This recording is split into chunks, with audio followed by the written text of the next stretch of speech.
Well, hello there. Good evening and welcome to the program. This is Sunday Politics live on Trust TV. My name is Abdullahi Ahmed, standing in for your regular host, Suleiman. Now, everyone across the country is talking about the off-cycle elections, largely because that's where all the attention has been as the political gladiators across Imo, Bayelsa and Kogi struggle and jostle for the top position across these states. Already the results are almost done and dusted. Imo State, the pronouncement has been made, and for Kogi and Bayelsa also, we're just short of an announcement from the Independent National Electoral Commission, which is in the business end of this exercise. INEC had organized the off-cycle governorship elections for November 11, 2023 across these three states, who are the only few states that have not taken part in the 2023 general exercise. And of course, the main contenders, the biggest horses in the race, include the All Progressives Congress, the Social Democratic Party, as in the case of Kogi, and the People's Democratic Party across all these three states. And of course, it was a big and tough contest as voters headed to the polls on Saturday to determine who gets to be the next governor in all of these three states. Two of those governors were running for their re-election, and for Kogi, it is bound to be a new man in charge of the affairs of the state after Governor Abelo completes his tenure. And to help us navigate some of the issues that have come to light, as you can imagine, an election characterized by voter turnout low, as the case may be in some of these states, irregularities of some sort, as well as all the other usual traditions that accompanies Nigerian politics. Helping us navigate the issues tonight is Mr. Jide Ojo, who is a public affairs analyst. Bolade Idakolo is an economist, and they're all joining us tonight to shed light on some of these issues and help us understand the various perspectives that have come to light regarding the conduct of the off-cycle elections. Gentlemen, good evening to both of you, and thank you most kindly for joining us tonight. It's a pleasure. Right. First of all, let me just get your initial impressions on the conduct of this election. Like many other elections in the past, it has succeeded in polarizing views. So I'd like to start with you, Mr. Jide. Where do you stand? Is this a glass half empty, or half, a glass half full type of situation? What's the best way to unpack the off-cycle election? Well, I'm not sure whether off-cycle election are themselves peculiar from any other elections.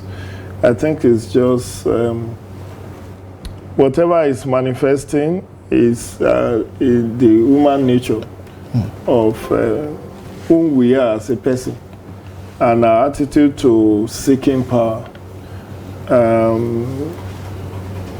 I tend to see the cup as being half full rather than being half empty. The Americans and the British of today went through centuries before they get to this enviable status. Yes, Nigeria is celebrating 100 years of electoral democracy in 2023, but again, it's been checkered history. Yeah. And in all of that, we have colonial rule. We, as at the time we started in 1923, up to 1960, we were under colonial rule. Then we have had 29 years of military rule in between. So when you had all of this together, the number of years we've actually had electoral democracy is less than 50.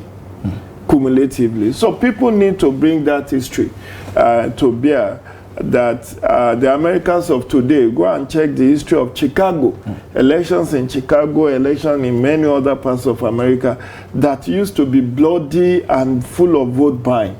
And so it's a work in progress. It's not, I've always said this, election is not a 100-meter dash. It's a marathon. You keep working at it and trying to get better with each electoral cycle. But, Malam, we have a political class that has this not in my backyard attitude, that has this Machiavellian worldview, that the end justifies the means. Whichever way I choose, or whichever way I take, whichever course of action I take to acquire power, let me get it. And you could see that aside politics, even in our daily life, that's why you see people engaging in money ritual. The recent phenomenon in FCT, Mahu disappearance. What was the basis? It's not for anything. Desperation for wealth.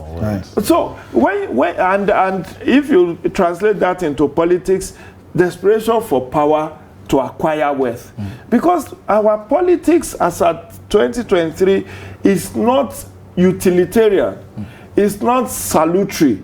It's not selfless. It's not about selflessness. It's about, let me get this power, and I can use it to empower myself, my immediate family, my local government, my people of my tribe, and all of that. And that's what has bettered the Milocon principle that came with 2023 presidential election, where the Yorubas, even though I'm one of them, believe that it's our turn to eat.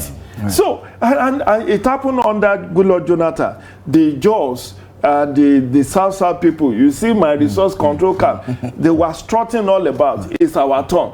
Then Buhari came, it's our turn. And then you see, if there is 100 slots, Daura will get, Daura alone, not even Katsina, will almost get half of the appointments. And that is the kind of politicking we are doing.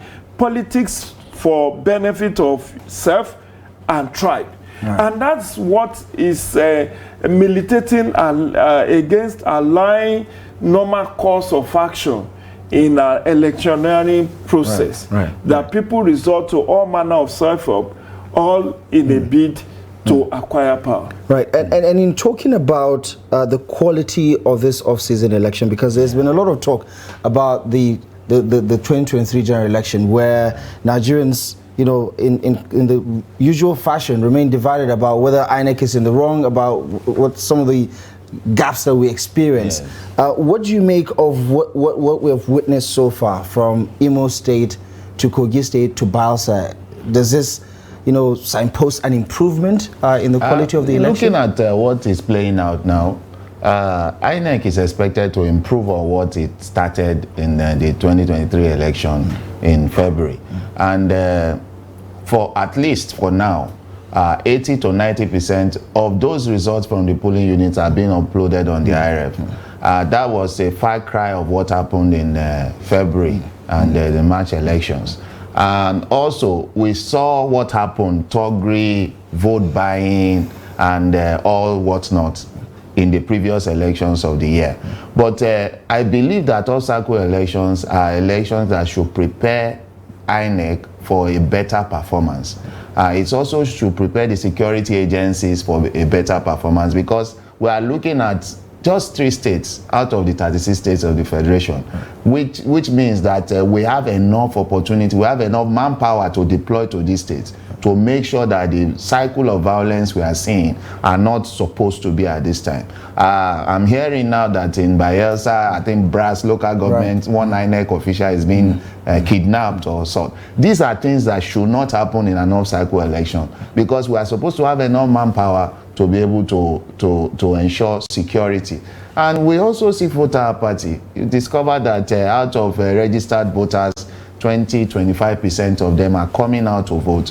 That means that people are losing confidence in But the in election. Imo, going by the result, it doesn't look like low voter turnout, because it was quite a significant... Yes, the one in Imo State is significant in the sense that you're looking at the margin of lead for 540,000 to 71.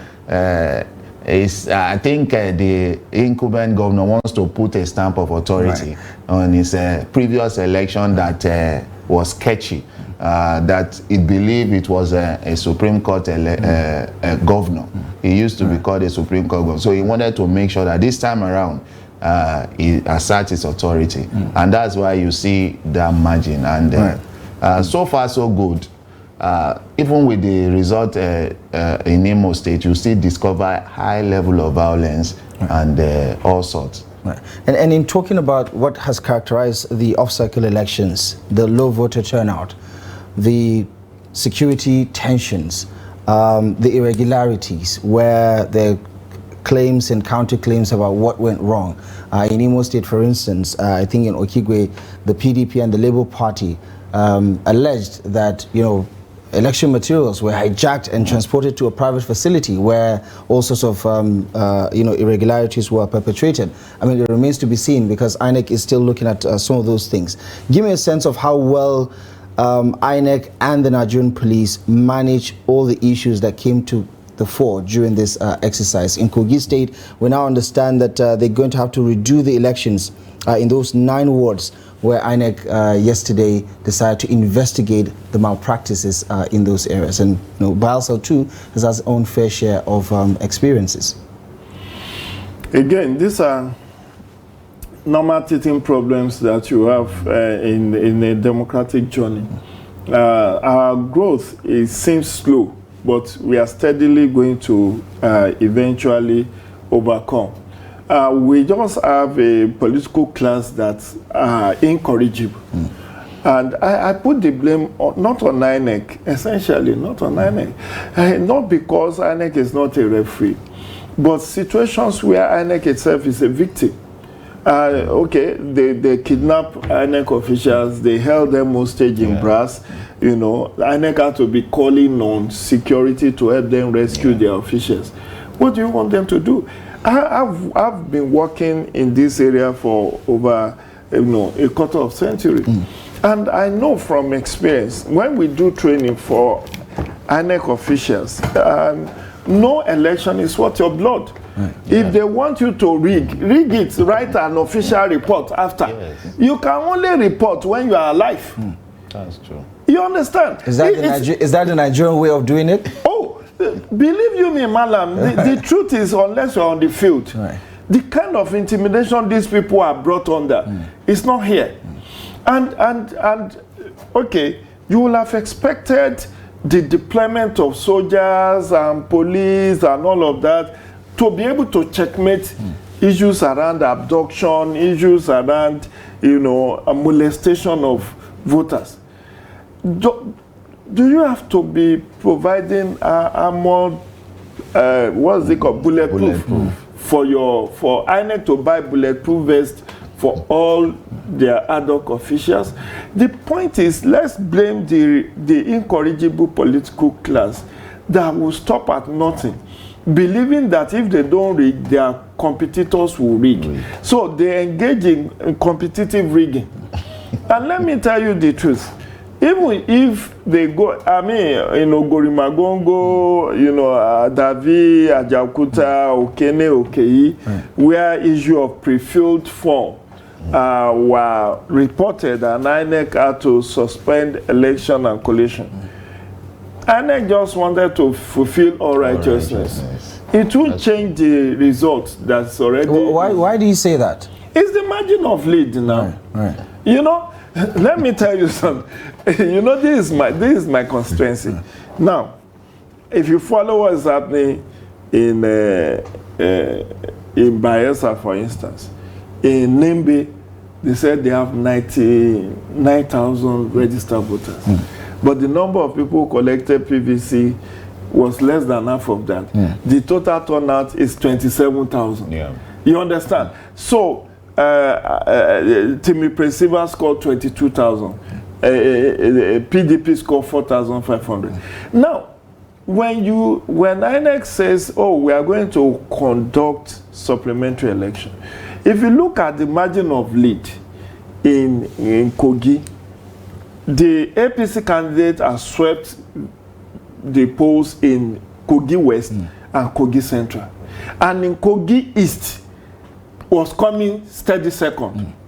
So, even if you but these formalities are necessary, isn't it? No, you see, INEC wanted to please the crowd. Or do the right thing. No, wait. Let me break it down. Let me put it on record. What INEC is going to do will not change the outcome of this election. The election in Kogi is won and lost. Now, this is why I'm painting this scenario. Is that an opinion, Mr. Ojo?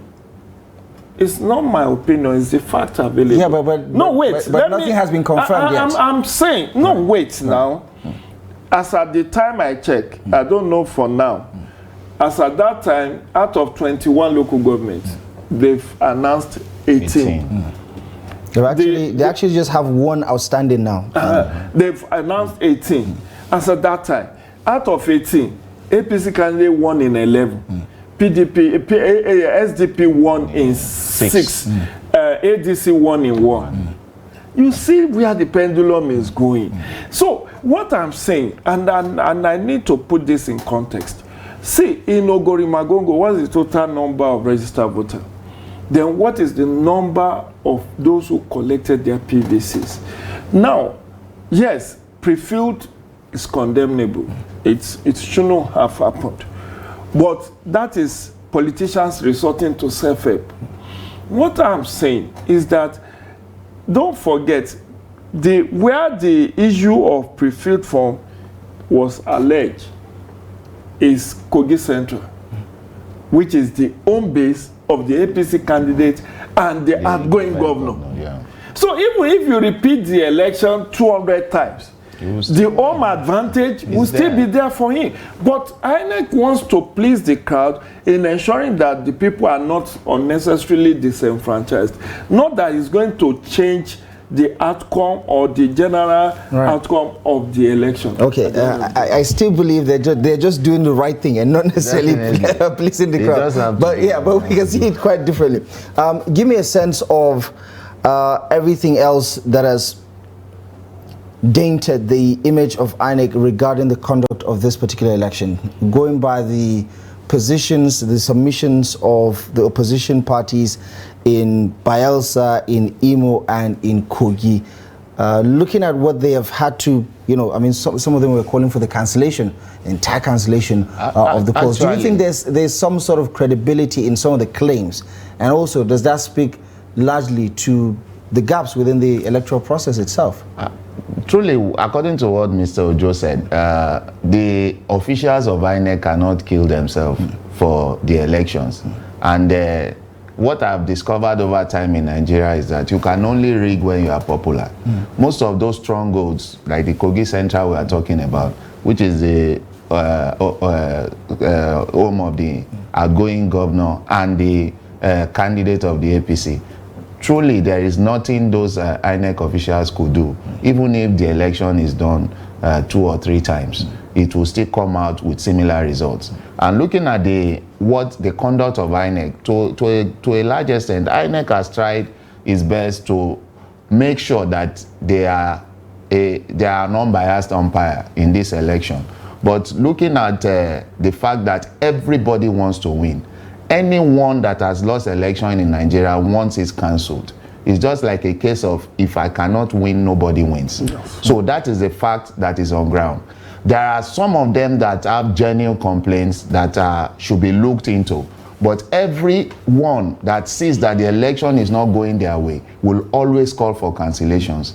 They will always cry foul when there is even no issue at all. So INEC will always be at the point of being condemned, even when they are doing things that are in the right way. But looking at how far INEC has gone and looking at the leeway that INEC is given to say, okay, we'll conduct election in some of these places that we have had issues. Yeah. And we are going to look at some of them and see if it's possible to conclude. But what are your thoughts about what many have termed an aberration? When the coalition began in Kogi, they started with Ogori Magongo local government area, and that's where this particular incident that we're talking about was predominantly located. Yeah. But that's where they started, with the one ward where the results were read from. It doesn't make a lot of sense if you still have outstanding issues that you're investigating, that you go ahead and announce part of the result. The thing is that if you look at the INEC officials themselves, they want to finish the work and get done with it. It is because of constant protest and pressures that made INEC to decide this evening that they were going to do election in those places that they had issues with. So under normal circumstances, if everything goes as INEC wanted, they wanted the election, even in Kogi State, to be declared today, because they believe, looking at what is on ground, that the margin of lead is enough, that even those rerun might not substantially change the figures that are on ground, looking at what is here now. So even the Ogori Magogo case, if you look at it very well, at the end of the day, when these elections are done, it's the own pace of the APC candidate. There is no way. Is it always a given? I mean, one way or the other, except for President the PDP. Tinubu lost Lagos to Peter Obi, so who's to say that? With a very narrow margin. Right. But looking at what is happening in Kogi today, the PDP candidate lost his local government to opposition. So anything can happen. But for an incumbent governor, he must make sure that there is no loss. Right. Okay. So you gave us the glass half full version of the analysis. Do you have an analysis for the glass half empty part? Okay. Well, again, I think I've spoken to both sides that we still have a political class that is not allowing rule of law, that still resort to self-help, that still believes that it's their way or highway. Yeah. And you see, people will call for cancellation. I've seen this time and again because the odds did not favor them. Yeah. Look at Dino Melaye saying that the election should be cancelled. All of them. Ajaka is saying cancel everything.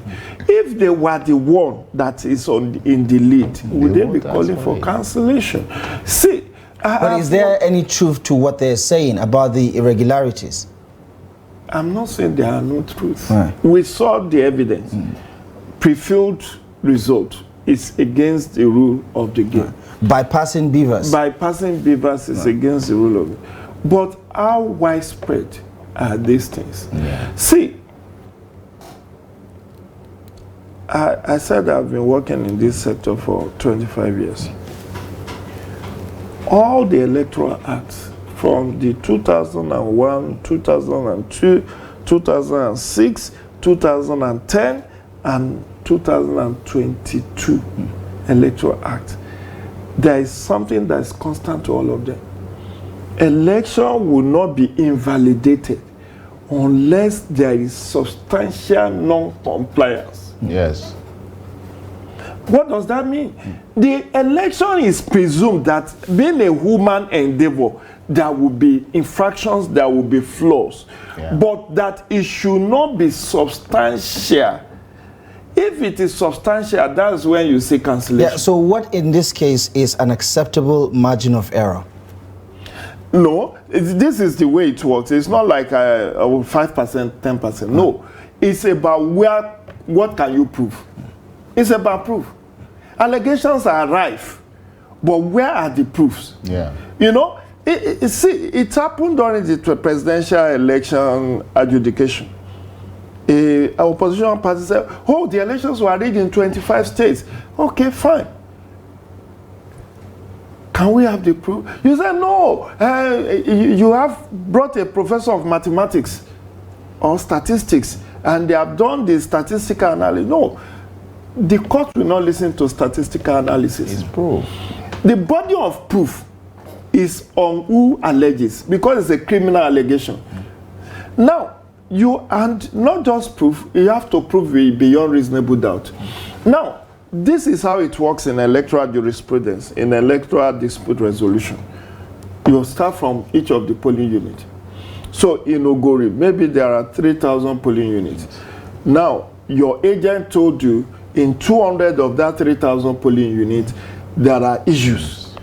There were pre-filled results. In 200, 200 is significant, isn't it? But against 3,000, what is the percentage? I'm not good in mathematics, but maybe you know. So 200, you can see 1, 2, 3, 4, 5, 6, 7, you count up to 200. But in 2,800, nothing of such happened.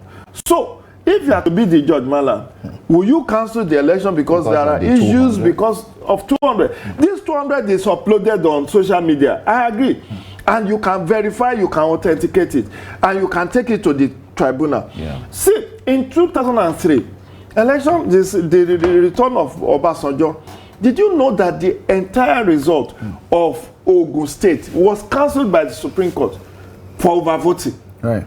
But that is 1 out of 36 states. 1 out of 36. So it's not about whether there are flaws or whether there are infractions.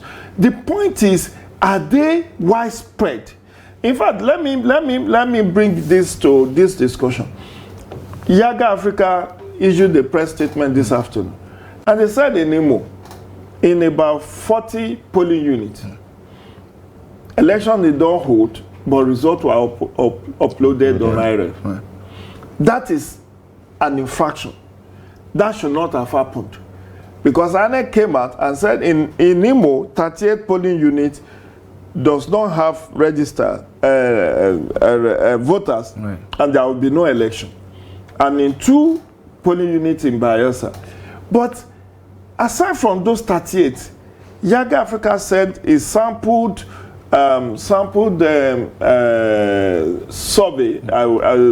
sample observation, shows that in about 40 of the polling units there were no election and the results were uploaded. Now, it is said that Uzodinma won in 27 of the 27 local governments. Now, I'm singling out these 40 polling units, and you can take it to the tribunal and say, oh, see evidence. There was no election in this 40 polling units, but there are approximately maybe 5,000 polling units in the entire state. So if you can prove, and don't forget, you have to prove within 180 days.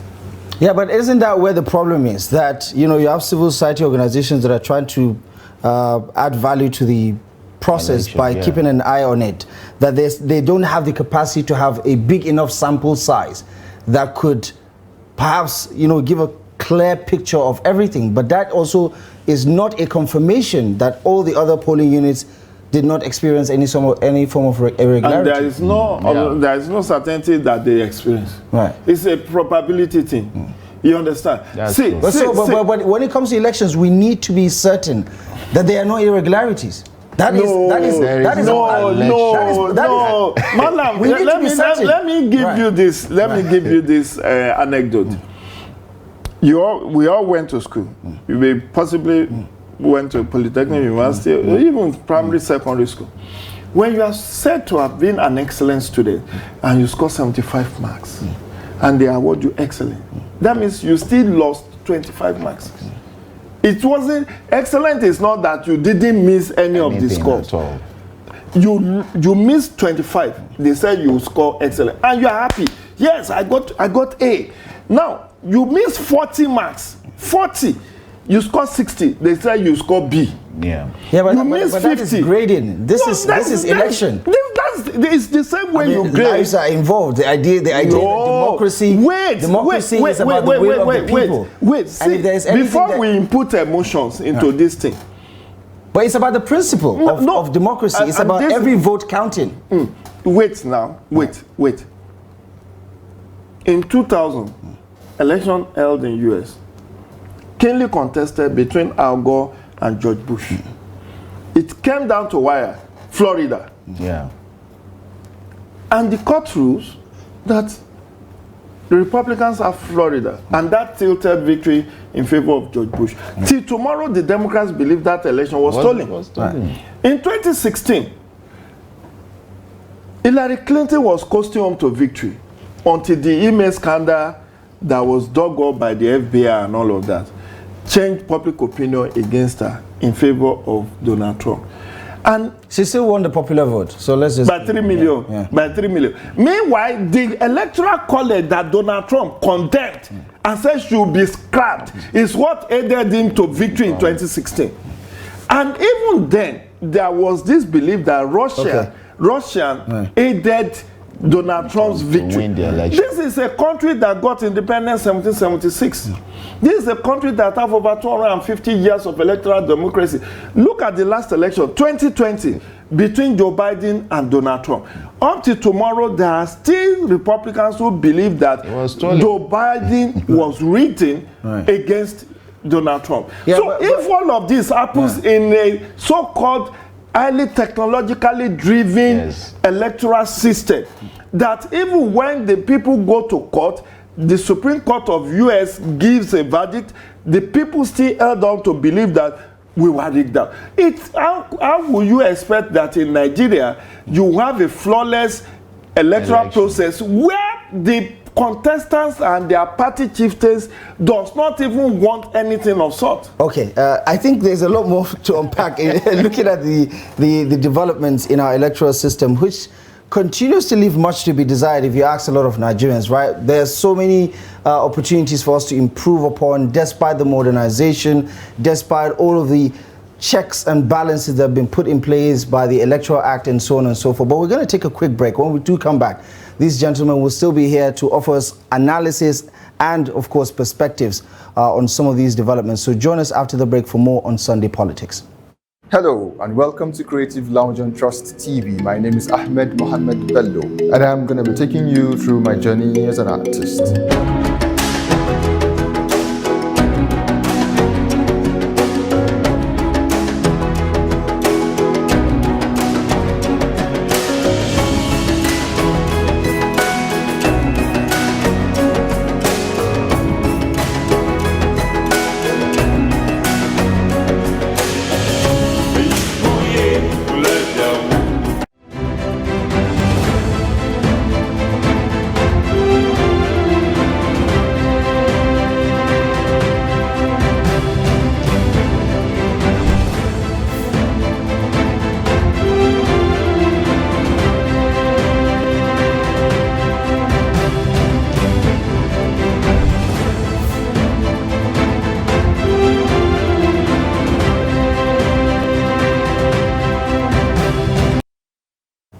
Welcome back to the program. Thank you very much for staying with us. You're watching Sunday Politics on Trust TV. A quick reminder that you can join the conversation. We'd love for you to weigh in.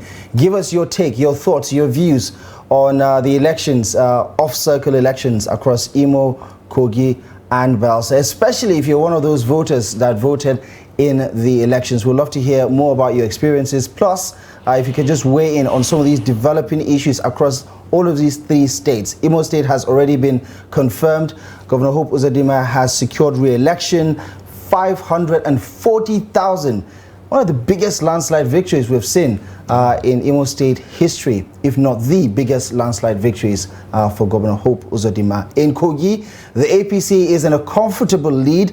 However, INEC has updated us on that investigation around the discrepancies as well as irregularities. So it's going to go back and conduct fresh elections in all those areas where it has identified those irregularities. We don't know about the modalities and how soon those elections will be, or what happens with the collation process, which is set to resume in the next half hour or so.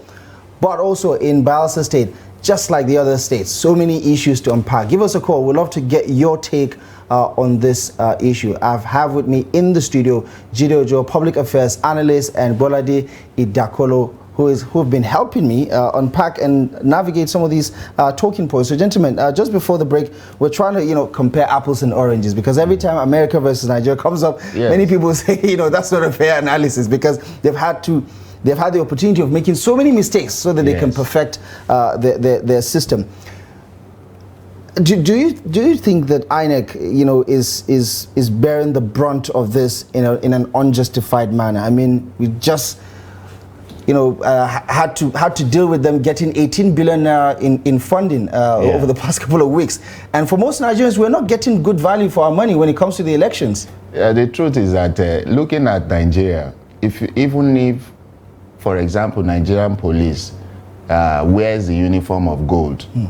People still believe that they will be corrupt. Even if their salaries are in millions, people still believe they will be corrupt. INEC has been enabled by the government to conduct fair and fair elections. But there is still this sentiment against INEC, feeling that... rightly or wrongly? Sometimes it might be wrong, because a larger portion of people that lose this election will never believe that INEC conducted it in a fair manner. And that is where the problem is. But we live in the same Nigeria where the winner in 2007 conceded and said this election that brought me in as president of the Federal Republic of Nigeria was significantly flawed. Yes, but this is coming from a winner. Yes, but he did not relinquish the win, did he? Right. He still continued to become president. Right. It's good to admit that something is wrong. Right. But if he wanted to go the whole log, he would have said, because of this, I resign and I want the election to be done again, right, which never happened. So, and we have seen in Nigeria that when someone is an incumbent, it's always very difficult to lose elections in Nigeria because you deploy all your arsenals to ensure that you win. And INEC also is always put on the edge to try as much as possible to be fair. But in the fairness, just like we have said earlier, we're all human beings, and there are human factors that determine what happens at every point in time. I remember in the election in was it Abia State now, Governor Oti in the last election, that the INEC, the presiding officer, had to come out to say that she is going to declare the election according to her conscience. Right. Because if she's saying that, it means that there are so many factors that can shape your opinion, that can determine whether you are going to be fair to everyone. Knowing fully well that even with all the technology that has been driven, we have not reached a level where computers decide who wins or loses. There are still human beings that are going to sign these forms and are going to declare the elections. So those are the issues that we face. Brings us back to the credibility, the integrity of the people running INEC. Much has been said about the best way to go about the appointment of the national chairman of INEC, but also recently the president's appointment of some 10 new resident electoral commissioners has raised eyebrows because some of them are known partisan individuals who have links with the ruling party. What do you say to that? As you know, in support of the argument that this is why you cannot even trust INEC as an institution, because the people who run the institution that is supposed to be neutral are not necessarily neutral people. So you can't, give what you don't have. The argument is neither here nor there. Yes, because I followed, I'm an analyst, and that is what I do for more or less for a living. So I'm always updated on what is trending. The issue is that the law is couched in such a way that the law didn't say you should never have been a politician. It just said at the point of appointment, you are not supposed to be a card-carrying member of any party. So if you have previously, there was a time Professor Atairu Jega was rumored to be contesting for presidential election under PRP. Yeah, rumored. It was rumored. After he left office. Yes, after he left office. Right. Now, we have a scenario where former chief of... This election in Kogi, do you know that the former chief of naval staff contested? Right. This election. Yeah. Chief of naval staff, you mean the former. And in Bauchi, the former chief of air staff contested. What am I bringing out? I'm not saying it's right for a former card-carrying member of a party to be appointed into INEC. But the argument is the Akwa Ibom rec was said to be a former member of PDP and former member of APC. So he's been in the two parties. And that's 1 out of 10. But I think his loyalty is guaranteed, isn't it? There is no doubt about where his loyalties lie. Definitely. You may say that. Now, what can you and I do? We raised issues. Yeah. We made all manner of noise, a la Gabonese ousted president. Make noise, make noise. We made all the noise. We did when Loretta Onoche was appointed, and the Senate dropped out. And this time around, civil society called out President Tinubu. They raised this issue, but the institution that is meant to do the needful refused to do so. So what is left for you and I is to oversight. Yeah. And where anybody has been found culpable, look at Ari, Unisa Ari, the former Adamawa. He's having his days in court, isn't it? But he's actually evading the court. Wait, whether it's evading, it's within the remit of the court to issue bench warrant for him. But do you know that as at the time Harry was appointed, nobody raised issue about his person? Nobody said he has a partisan interest. Yes. Until when he showed it. And INEC, within the remit of the power of the chairman, does its best. Where there is proven case of compromise, he does the needful. Either he relinquishes you of that position or redeploys you. And that happened in Sokoto, I think in one other state, and then that of Adamawa during the general election. Now, does Professor Mahmoud Yakubu, can he sack any of the regs? No, he can't. The answer is no. It is the Senate that can sack. Even when Yunus Harry was suspended, there are lawyers who came out and said the commission does not have the power to suspend. That is the president who appointed that should suspend. Now, this is it. The law was couched in such a way that frivolous allegations are not leveled against people, and they are thereby get what we chanted. So they want them to have something close to immunity. Yeah. And that's why it's said that they are presidential appointee, you cannot just remove them. Right. But I think more, Mala, it's about self-correction, or what we say in media, self-censorship. Self-censorship. See, even if you appoint somebody who is non-partisan, who has no party affiliation, the kind of money politicians offer these people is too tempting. Yeah. People who have never seen billions, you see politicians who are willing to give you multiple billions. I feel like your argument is supporting the expressions by Nigerians who are frustrated by this whole situation. No, but we shouldn't give up on the system. Where you are looking at the negatives, also look at the positives. The professor in Abia. Which one outweighs the other? No, wait. Which one outweighs the other? No, wait. Is the good ones are more than the bad ones. The good ones are... See, yes, I believe so. My friend, Oboy Fanga, was reappointed. He was formerly working, he was a manager in Action Aid before his appointment. He has served in Edo, he has served in Rivers. He is now serving in Bayelsa. Nobody has come out to say... That's one I'm just... Professor Samuel Egu is there in Benue. He has served creditably, several of them. Now, it's like when you talk, even let's look at our constituency in the media. It's like people saying everybody in the media is corrupt. Yeah. But I'm not sure people say that. Oh, are you so sure? I'm sure they can talk about biases. Wait. I'm not sure when you say those media boys, right, just give them something and they will serve your interest. I'm not sure that's corruption. No. Oh, how do you define corruption? Corruption comes in different. It's not just money exchanging hands.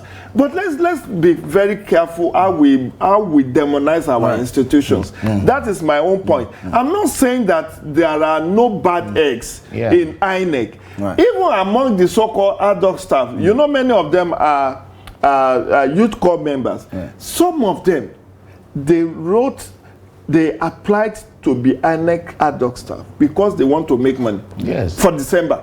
So even when you come with that mindset, when you see an opportunity, you take it. And in talking about the way INEC is handling and managing these challenges in our electoral process, are we heading in the right direction? Are we heading in the right direction, election after election? Yes. Because it does look like the common denominators, the same challenge, present themselves over and over again, and we're unable to really surmount most of them. Actually, INEC to a large extent has tried its best. But when you are dealing with people, there should be a mindset change. We have a major problem in Nigeria that has to do with mindset. When people feel that it's either you win or you kill to win the election. So as much as INEC tries to deploy all its arsenals, INEC cannot stop people from being violent. INEC cannot stop people from trying to buy the votes of of others. INEC can also stop people from being induced. What the main job of INEC is to ensure that people come, people vote, and their votes count. Right. So the larger work of ensuring that we have free and fair elections still lies with the populace. It still lies with the people. Right. We need to have a mindset change about how our elections should be. I want to see a situation in future in Nigeria where people will come to an elective post, and when they do not meet up to expectation, the people can say, yes, we want to vote them out. One thing that has not happened in Nigeria is that you can be a lousy politician. You can even get there and not do anything. But when the elections are coming, you deploy your arsenals. You bring out whatever it is that you know can appease the people. And yes, they will vote for you again, one way or the other. Yes, you weaponize poverty. Weaponize religion, you put Gary in sachet and give to people with 1,000, and they'll continue to vote. We heard that the prices have gone up this election. It's better now. Past the inflation. It's around 10,000 now. Or 30,000. We're hearing 30,000. So you can imagine. Right, exactly. But in talking about the off-cycle elections, we have a couple of minutes to spare. So let's talk about this one. Former President Goodluck Jonathan is of the opinion that we should find a way, the National Assembly should find a way to scrap them all. And let's synchronize everything at a go. That off-season elections are not global best practices. What are your thoughts about that? No, I believe it shouldn't be scrapped. And we have seen that play out. Yes, we should have them. In fact, they are supposed to be a precursor to a very good election in the general elections. That is the way I see it. It happens in other countries. Testing grounds. They are supposed to be a testing ground of how capable or how ready or how prepared INEC and the security agencies and even our NGOs. But we can have mock elections without necessarily having. But actually, how do we remove it from the constitution? Do we want the governors that are in off-cycle elections to add more additional years unconstitutionally to their years, or how do we go about it to scrap it? So I believe that this off-cycle elections should continue and we should improve on it. Okay, Mr. Ojo, your thoughts on that? Well, this is not the making of the constitution. Yeah, it's the making of the judiciary. And it's because of the reprehensible behavior of the political class. See, the problem of Nigeria is the political elite. Yes. I keep saying this. They are the ones that deploy all manner of intrigues. All of them? No, the dominant parties, essentially. The dominant parties. And they know the reason why they do that. They do that basically because power is intoxicating. And this is not peculiar to Nigeria. You see, when I started the example of US, you were saying comparison of apple and oranges.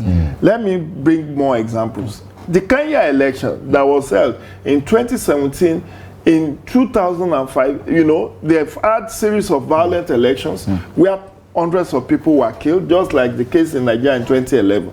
Now, they have a new constitution, they have a new referendum, and since 2010, they are operating a new constitution. Yeah. Now, what has been the quality of election?